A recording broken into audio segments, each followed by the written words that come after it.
Republican-led House Ethics Committee deadlocked on releasing the report on former Congressman Matt Gaetz. Donald Trump, of course, has nominated him to be the Attorney General. Republicans don't want that report released. Speaker Mike Johnson says absolutely not. But you have folks like Senator John Cornyn, who is on the Senate Judiciary Committee, who says absolutely they must have access to it. Now, normally when you're vetting somebody to be Attorney General, the FBI actually does the investigation. Donald Trump doesn't want that.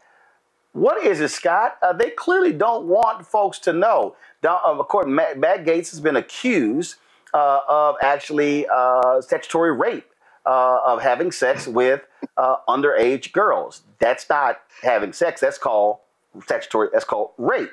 They have payments. They have records showing that he made, $10,000 Venmo payments.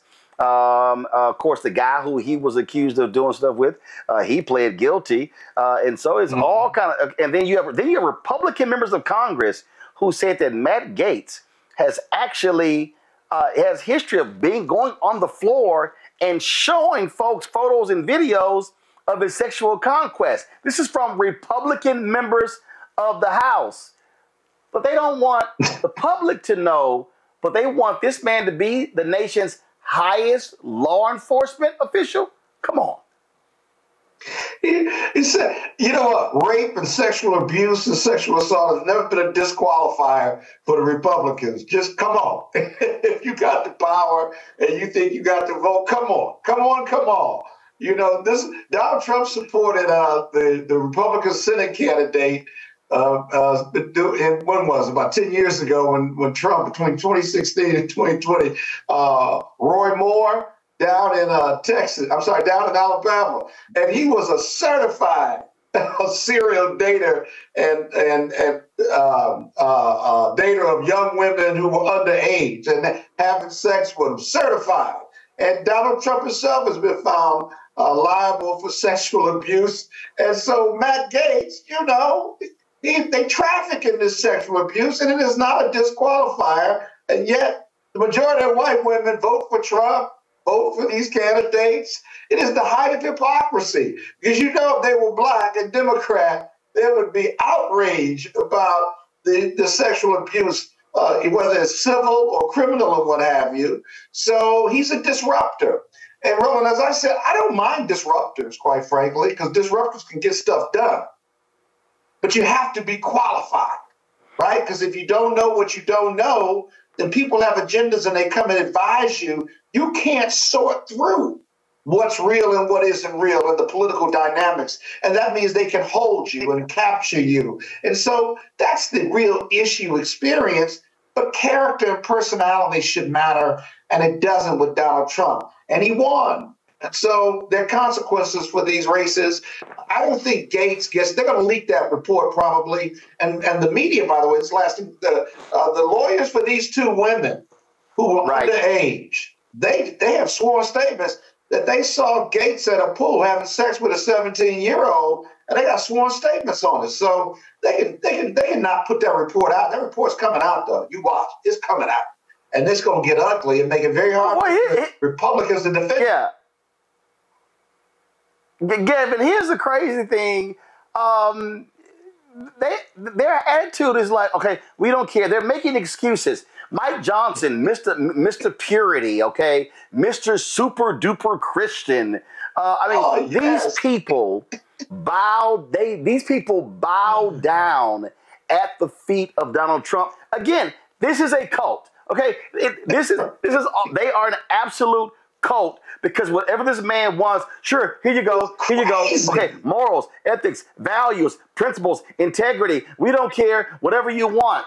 And you got Republicans who in the Senate, you got Tommy Tuberville, the dumbest United States senator out of Alabama, like, oh, I'm gonna go after any Republican who opposes Matt Gaetz. Man, go sit your dumb ass down. Devin, go ahead.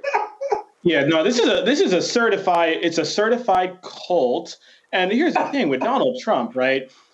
The only qualifications about which he cares are you going to be loyal to me? That is the full stop, the single only qualification that he cares about. And the reporting that I read in terms of how Matt Gaetz ended up being nominated for this position, he wasn't even being vetted by his transition team. Donald Trump was on Trump Force One the morning that he announced this pick and had a phone call with Matt Gaetz. And Matt Gaetz told him, you know, all these other people you're considering, you know, they're probably talking about their fancy legal doctrines and theories, but I'm going to come in and cut heads for you at DOJ. And that's all it took for Donald Trump to be like, that's my guy. And he did not. Look, anyone who's heard the name Matt Gaetz over the past few years, the only thing they associate with Matt Gaetz is pedophile. At least that's the case for me. And I know that's the case for all the Republicans he serves with in the House and who serve across from him in the Senate. Absolutely, American people deserve to know the truth about Matt Gaetz. And that's why this ethics committee has got to release their report. But whether or not they do, the Constitution says that the Senate must give the president their advice and consent for cabinet nominees. It doesn't say that somehow a president who wins the popular vote is entitled to have anyone they want in the cabinet. And that's what concerns me. The rhetoric right now seems to be that, oh, Donald Trump's victory gave him some mandate, which, by the way, is not true because he's now dropped below 50% of the vote. But they're saying that because he won the popular vote, that senators need to get in line. That is not true. No president is entitled to strong arm their way to a confirmed cabinet. And my fear, above all, is that whether it's Matt Gaetz or someone else, whoever is going to get confirmed here is going to be the one who's going to carry out what Donald Trump has said he's going to do, which is to weaponize the Department of Justice and go after his political opponents, whoever he thinks they are, the people he's called the enemy from within. And look, the last thing I'll say is the job of the Attorney General, and I'm a law student right now, so I've been learning all about this over the past few years, is one that requires you to have a profound dedication to the rule of law and to the Constitution. Why? Because the Attorney General has a great deal of power over things like national security, firearms, immigration, prisons, drug enforcement, and the decision of whether to bring investigations against high-level officials. And there's a reason why the DOJ has been independent from the president over the history of our country. It's a very serious job, and our leader, whoever leads the Department of Justice, needs to treat it as such. And I don't have a vote, but I hope that those who do will vote on their conscience on whoever the nominee is after reviewing their record, after reviewing. They don't have a conscience. Daniel, somebody posted this. Daniel, somebody posted this tweet. Pretty at least says, we spent 4 years hearing about every detail of Hunter Biden's sex life, but we can't even see a report about a Republican who has been with underage girls. Really? Yeah, you know, here's the thing, man. What bothers me is I'm an actual presidential appointee. I did not go through a confirmation process, but I was appointed by President Biden to head the Environmental Protection Agency as a regional administrator. My background check had to go through the FBI, the CIA. I had financial records. I had people interviewed. I had to go through a top secret clearance process where if I had an outstanding debt, it had to be paid. I had to sign a Biden ethics pledge before I could even get sworn in. I had to sign a pledge that I will follow an ethical mandate outside of the president of the United States and also fully align with the policies that were in place of said administration. So my concern is that, you know, we already know that there was a time where I would say there was a sense of hopeless optimism, but this confirmation process is going to do it's the best gift we could have gotten, because what this is going to confirm to us is what we already know. These individuals, you know, I think we're past a level of conscience, past a level of, you know, qualification. You know, we have raised a generation that has normalized foolishness, normalized a lack of integrity, normalized disrespectful behavior, normalized abuse of women. So I think that what this is going to do is it is the last layer of showing what can happen. And the biggest thing, and my dear brother just said it. Look, the Attorney General is not just, you know, in a position to work with the Justice Department or prosecute cases or oversee the rule of law.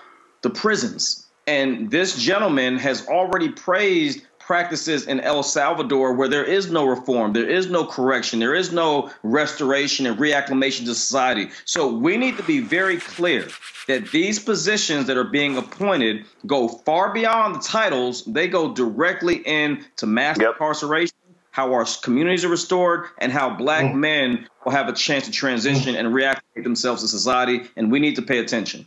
What's up, y'all? Look, Fanbase is more than a platform. It's a movement to empower creators, offering a unique opportunity for everyday people to invest in Black-owned tech, infrastructure, and help shape the future of social media. Investing in technology is essential for creating long-term wealth and influence in the digital age. The Black community must not only consume tech, we must own it. Discover how equity crowdfunding can serve as a powerful tool for funding Black businesses, allowing entrepreneurs to raise capital directly through their community through the Jobs Act.